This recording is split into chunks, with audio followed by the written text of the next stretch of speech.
Hi guys, Militart here. Welcome back po for your kapalaran sa pag-ibig para po ito sa mga water signs, Cancer, Scorpio, and Pisces. Maglalagay na lang po ako ng timestamp sa my description box para po mapuntahan ninyo ang inyong zodiac signs. Pero syempre, this is a general reading kaya hindi po lahat ay makaka-relate. Okay, so we will start po with Cancer. Ano kaya yung posibleng pagdaraanan ng mga Cancer sa mga susunod na mga araw? Okay. So we have here the Five of Swords, the Two of Wands, the Ace of Wands, and the Judgment card. Okay. So, ang sinasabi dito, maaaring meron ka ng lalayuan na tao na sinungaling. Okay? Na parang ayaw mo na ma-associate sa kanya. Ayaw mo nang ma-involve sa kanya kasi nga puro kasinungalingan na lang yung sinasabi niya sa'yo. Parang iniisip mo na yung future mo at nakikita ko dito yung realization mo na kailangan mo na harapin ang iyong magandang kinabukasan, kapalaran by starting again or by opening to other opportunities that will come into your life. Okay? And may possibility na merong ang bagong simula na nag-aantay sa iyo. Okay? And then, let's see. We have here the Nine of Swords, the Empress, the Queen of Swords, and then we have here the Ten of Swords. So, ang nakikita ko dito, medyo nakukonsensya yung tao na nagsinungaling sa'yo. Parang naisip niya rin siguro yung mga pinagkagagawa niya sa'yo. Lalong-lalo na kapag halimbawang nakita ka niya na parang okay ka na, parang naka-move on ka na, or nakikita niya na nagiging confident ka sa self mo. Some of you rin kasi maaaring magkaroon ng advancement in your career or in your finances. Pwedeng magiging malaki yung kita ninyo or magkakapera kayo sa mga susunod na mga araw or in the next couple of months. Basta parang ang ganda ng estado ninyo. Okay? And siguro, isa yun sa makakapag-trigger sa kanya na ay sayang. Sana pala hindi ko siya niloko. Sana pala hindi ako nagsinungaling sa kanya. Ganon. Pero ikaw, nagiging mas confident ka nga sa self mo. Nagiging mas secure ka. So para sa'yo, talagang it's the end between you and him or her. Okay, talagang winawakasan mo na yung ugnayan ninyong dalawa. So, in a way, too late na kumbaga yung realization niya. Okay? And then we have here the Magician. Pero, nakikita ko dito yung pangungulit niya sa'yo. Magsusubukan pa rin niya na makipagbalikan sa'yo, makipag-ayos sa'yo. Pero, parang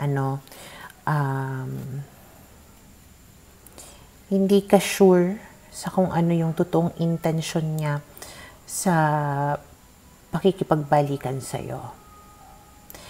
Nakikita ko dito yung medyo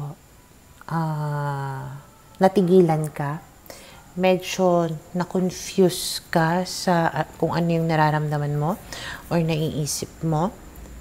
Pero I do see also na you will get a grip of yourself na parang, oops, teka, naka-move on na ako Bakit ko ba siya ini-entertain? Nakaraan na to. Okay? Hindi ko kailangan na magulo muli dahil bumabalik na naman siya sa buhay ko. Okay? So parang you will snap out of it parang magiging malinaw din sa'yo lahat-lahat, kumbaga. Hindi ka magiging marupok, hindi ka papadala sa kung ano man yung gagawin niya na panunuyo sa'yo. Okay? And then we have here the Five of Wands, kasi nga, parang gulo lang yung idudulot nitong tao na to sa'yo. And then we have here Emperor. It's more of his pride. Alam mo yun?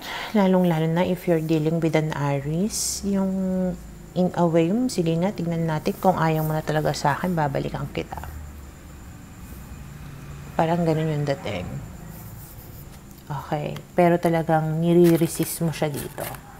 And then we have here the Ace of Coins. Ang sinasabi, merong new beginning pa na darating sa iyo na mas seryoso. Kung hindi man ito love life, pwedeng ibig sabihin nito, mas magiging advanced, mas magiging mapera ka pa, successful ka pa when it comes to your career and finances. Kumbaga, wala ka man love life, successful ka naman in other areas of your life. Okay? So, yun yung nakikita ko na posibleng mangyari sa mga Cancer. Para sa mga Scorpio, okay, let's see, ano kaya yung posibleng pagdaraanan ng mga Scorpio sa mga susunod na mga araw. So, we have here the Five of Coins, the Knight of Wands, the Star, and then the Six of Swords. Okay, so sa nakikita ko dito, maaaring sa mga susunod na mga araw, makaramdam ka ng pagkalungkot. Okay? Pero hindi siya yung parang momentary lang, saglit lang kumbaga, na pagkaramdam ng pagkalungkot. Kasi merong ditong isang tao na paparating sa'yo. It can be a Sagittarius, which will give you like a glimmer of hope, na parang, ay, bumabalik siya. Or, ay, may tao na iba na dumating sa akin. Maybe may pag-asa pa. Maybe ito na yung simula ng mga magagandang pagbabago sa buhay ko, sa love life ko. So, kumbaga, yung loneliness na mararamdaman mo sa mga susunod na mga araw, mawawala at mapapalitan, kumbaga, ng pag-asa. Okay? And then, let's see. Oops. Sige, kunin natin lahat itong nahulog. We have here the Four of Cups, the Ace of Swords. So, makikipag-communicate itong tao na to sa'yo, pero it seems na you will be somehow disappointed with this person. Okay? Parang habang tumatagal na nag-uusap kayong dalawa, mas nararamdaman mo na, may kulang. Okay, parang hindi ako nakukontento. Okay, or pwedeng mas naliliwanagan ka about this person and you are getting more and more disappointed with him or her as time pass by. Okay? And there is a possibility rin dito na baka itigil mo yung connection ninyong dalawa or yung pag-usad ng relasyon ninyo. Okay? And then we have here the King of Swords and then the Hermit. Para kasing ang dating is sa umpisa, napaka-passionate niya, napakalandi niya, napaka-fun niya, and then eventually, nararamdaman mo may coldness. Parang walang emosyon. Ganon. And minsan may mga nasasabi siya na mga bagay na nakaka-hurt. Kaya tipong napapag-isip ka tuloy. Okay? And then we have here the Eight of Swords. So, medyo nang pinanghinaan ka ng loob, medyo hindi mo alam kung anong gagawin mo. Okay? Kasi medyo na-fall ka na eh. Okay? Or nai-inlove ka na naman muli sa kanya. So, hindi mo alam kung paano ka haalis ngayon doon sa situation. Okay? And then we have the Wheel of Fortune. Something will happen na magkakaroon ka ng lakas ng loob. But we have here the Lovers. Anong ibig sabihin ni Lovers? Kasi sinasabi dito, may mangyayari na mga pagbabago na magbibigay sa'yo ng lakas ng loob. Lovers. Hierophant. Sino to? Sino ba to? Sandali lang Sino to? Oh. I think,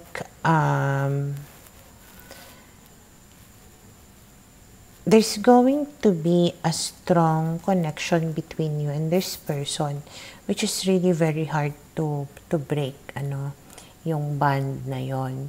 So, may chance na magkaroon ng magagandang pagbabago na tipong yung mga disappointments mo na yon, pwede niyang ma-meet, okay? Or, pwedeng manumbalik, kumbaga yung excitement, yung interest in the relationship.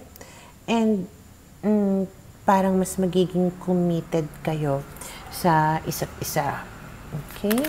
And then, let's see, 7 of Cups. Meron lang talagang parang a period of time na you feel like nothing is happening, ganon, may silence, may coldness, and doon ka nag-i-start kasi na magkaroon ng doubts sa kanya. Okay, but sinabi dito, may mga major changes na mangyayari which will lead to the seriousness or the commitment sa relasyon ninyong dalawa. Okay? So, yun yung nakikita ko na posibleng mangyari sa mga Scorpio. Para sa mga Pisces, okay, let's see, ano kaya yung posibleng pagdaraanan ng mga Pisces sa mga susunod na mga araw.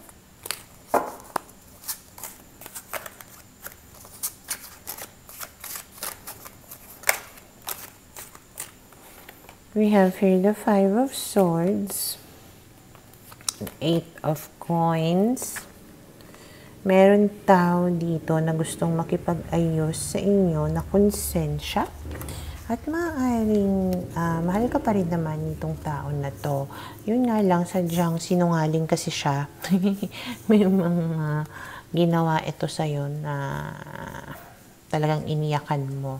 Pero ayun, gusto niyang makipag-ayos kasi na-realize niya na kumbaga yung mga mistakes niya.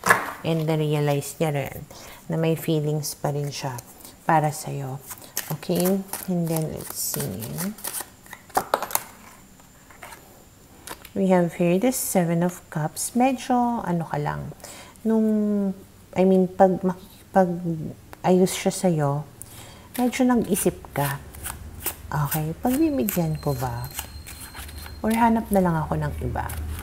Medyo hindi ka kaagad gagawa ng desisyon. Okay? Pero unti-unti bumabalik yung spark sa relationship ninyo.